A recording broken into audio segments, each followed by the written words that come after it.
ملک میں موجودہ حالات حاضرہ کو دیکھتے ہوئے کل ہند مجلس تعمیر ملت ضلع گلبرگہ کے زیر اہتمام خواجہ بندہ نواز ایوان اردو انجمن ترقی ہال میں تحفظ مساجد و ناموس رسالت عنوان پر اجلاس منعقد ہوا۔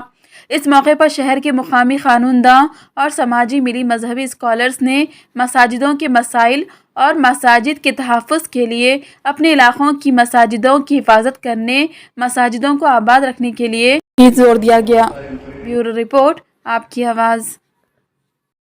مساجد مرثیات کہاں ہیں کہ نمازی نہ رہے۔ مساجد کے تحفظ کی بات ہو رہی ہے اور بابری مسجد کی بات بھی ہوئی۔ بحیثیت صاحب بھی بابری مسجد کی شہادت سے پہلے اور اس کی شہادت کے بعد کے پورے واقعات میرے ذہن میں محفوظ ہیں اور میں سمجھتا ہوں کہ آپ تمام حضرات کے ذہن میں بھی یہ واقعات ہوں گے۔ بابری مسجد کی شہادت سے پہلے یہ تحریک ہم نے چلائی کہ بابری مسجد کی حفاظت کس طرح کی جائے۔ تحفظ بابری مسجد تحریک چلائی گئی اور پھر مسجد شہید ہوئی تو پھر مسجد کو حاصل کرنے کی بازیابی بابری مسجد تحریک چلائی گئی اور پھر عدالت کا فیصلہ آیا اور پھر ہم نے یہ نعرہ دیا کہ ہم بابری مسجد کو یاد رکھیں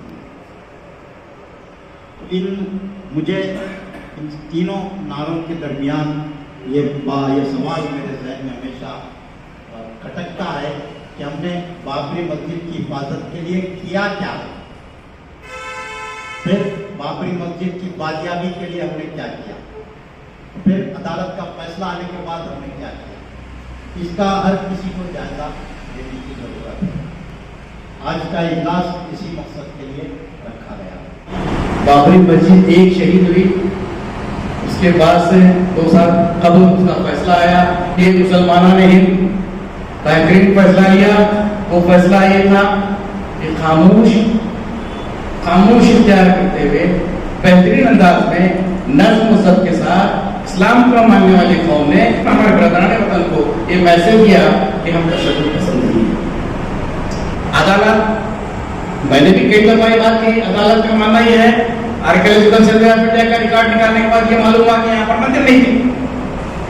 عدالت یہ بھی مانتی ہے کہ 150 سال نماز ہوئی، اس کے باوجود بھی عدالت، جبکہ شواہد موجود ہیں، عدالت یہ طرف یہ کہتی ہے کہ یہاں پر مسجد تھی، یہاں پر کوئی مندر نہیں تھی اور یہاں پر 150 سال نماز بھی پڑھی چکی ہے۔ اس کے بعد عدالت کا ماننا یہ بھی ہے عقیدے کی بنیاد پر، فیض کی بنیاد پر فیصلہ دیا گیا۔ یہ عدالت میں یہ عقیدہ فیض کی کوئی اہمیت نہیں ہے۔ عدالتوں کو شواہد ہونا ہے، ایویڈنس ہونا ہے، پروف مانگتی عدالت ہے۔ یہ ایک الگ قسم کا فیصلہ ہوا اور اللہ خیر کرے۔ ہم بحیثیت مسلمان ہمارا ماننا یہ ہے کہ ایک مرتبہ مسجد نہیں تاکہ ہمیں مسجد رہے گی، اس کے اللہ حفاظت کرنے والا ہے۔ یہ ایمانی جذبہ ہمارا ہے، ہمارا اسلام کا تقاضا بھی یہی ہے۔ رہی بات بابری مسجد ایک شہید ہوئی، ابھی مولانا نے بہت اچھی بات کہی کہ ہم جو انتشار کا شکار ہوئے، کچھ لوگ خانوں میں بڑھ گئے، سیاسی خانوں میں بڑھ گئے، کچھ لوگ مسلکی خانوں میں بڑھ گئے۔ یہ وقت کا تقاضا ہے۔ مارنے والا دشمن یہ نہیں دیکھ رہا، دیکھنے والا یہ دیکھ رہا ہے اس کے چہرے پر داڑھی ہے، اس کے سر پر ٹوپی ہے، اس کا نام مسلمان ہے، اس کو مارو۔ اتنا ہی فرق ہے، سمجھنے کی بات۔ بنے ہیں اہل ہوس، مدعی بھی منصف بھی، بنے ہیں اہل ہوس، مدعی بھی منصف بھی، کسے وکیل کریں، کس سے منصف بچائیں۔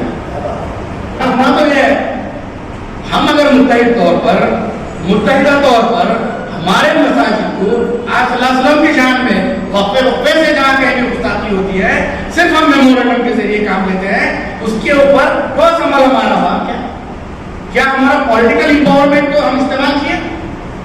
کیا ہماری سیاسی جو سوچ تھی، ہم جس انداز سے، جس جذبے سے ہمارے قائدین کو اسمبلی اور پارلیمنٹ میں بھیجتے ہیں، کیا ہم کبھی ان کو جھجھوڑا؟ کبھی تم یہ کہا صرف اپنے مسائل لے کر جاتے ہیں، دلی کے مسائل، نوکری کے مسائل، لڑے جھگڑے کے مسائل۔ کبھی ہمارے نمائندوں کو ہم نے یہ بات رکھی، صاحب اسمبلی میں آپ آواز یہ اٹھائیے، پارلیمنٹ میں یہ آواز اٹھائیے، مسجدوں کے تعلق سے طرح طرح کی باتیں کی جا رہی ہے، اس کے اوپر قانون بننا کہ نہیں بننا چاہیے؟